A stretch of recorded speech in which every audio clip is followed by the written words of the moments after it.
Hawley. Thank you, Mr. Chairman. Just on that point about Visa and MasterCard being successful businesses, I think you figured it out, haven't you?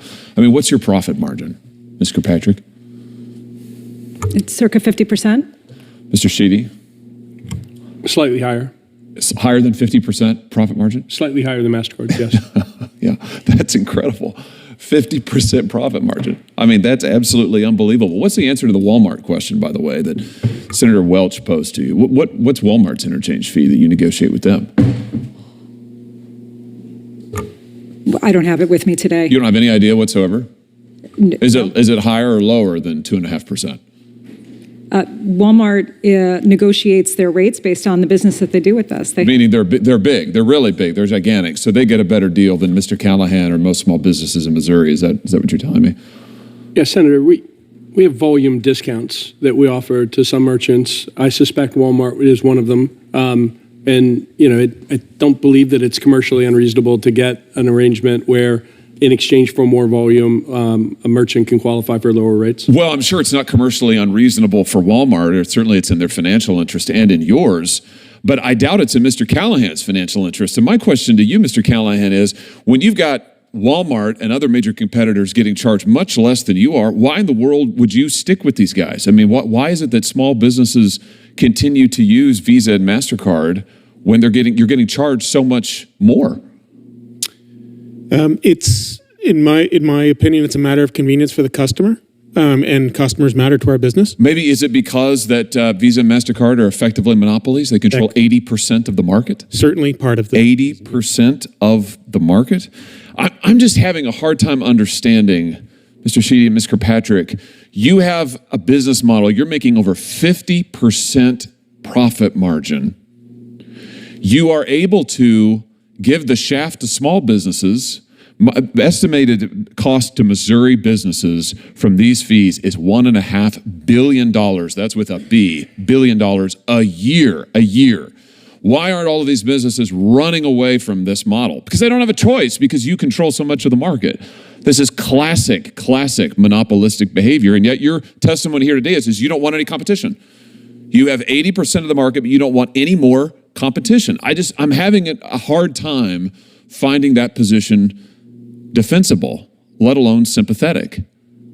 I mean, it's unbelievable the amount of money that you're making. It's unbelievable what you're charging small businesses and consumers, and yet your testimony is, please, we can't possibly have any competition. I mean, let's talk about what you're doing to consumers who hold your cards. Last year, as I understand it, there were 726 million Visa and MasterCard credit cards issued in the United States. That's about 2 for every 1 person in the United States of America. Do either of you know how much debt is owed on your networks, Ms. Kirkpatrick? We're not the bank, so we don't have visibility into that information. We also don't generate revenue from interchange. Oh, okay, you have no idea. Mr. Sheedy, do you know? I don't know. Well, let me help you out. Let's have a look. It's $1.17 trillion. $1.17 trillion is what consumers now owe on your credit card networks. Do either of you know what the average interest rate is on your networks? Ms. Kirkpatrick? Oh, Senator, we're not the bank. We don't set the interchange. I know, we don't set the rates. You benefit from it, and you know. Do you know what it is? This is your business model. We don't collect revenue from interest rates. Do you know? I don't, Senator. I mean, do either of you read the newspaper? Forbes magazine just estimated last week that the average credit card APR in your networks is 28.75%. Average. 29%, let's call it. 29%. It's nearly doubled in the last 4 years. That is astounding, absolutely astounding. And you just testified a second ago that you've got more than 50% profit margin, and yet your testimony here today is you can't possibly survive if there's any competition. How can that be true? How can that be true? You've got debt like we've never seen before in American history. Your profit margins are as higher than they've ever been. You have 80% of the relevant market in the credit card interchange fees that we're talking about, and yet you couldn't survive if there's any competition? What am I missing? That's not a rhetorical question. How is it that you can't do any better? Senator, we like competition very much. As my colleague from MasterCard mentioned, we don't loan money to consumers. That's the job of the banks. I will say, as it relates to small business, we care very much. And the pandemic was difficult on small business more than anyone. In 2022, we lowered rates for 90% of small businesses in the United States. I also think that many of the security and the digital features that have been put in the network help small business. Wait a minute, but wait a minute. My time is almost expired. I don't mean to interrupt you. I'm sorry to interrupt you.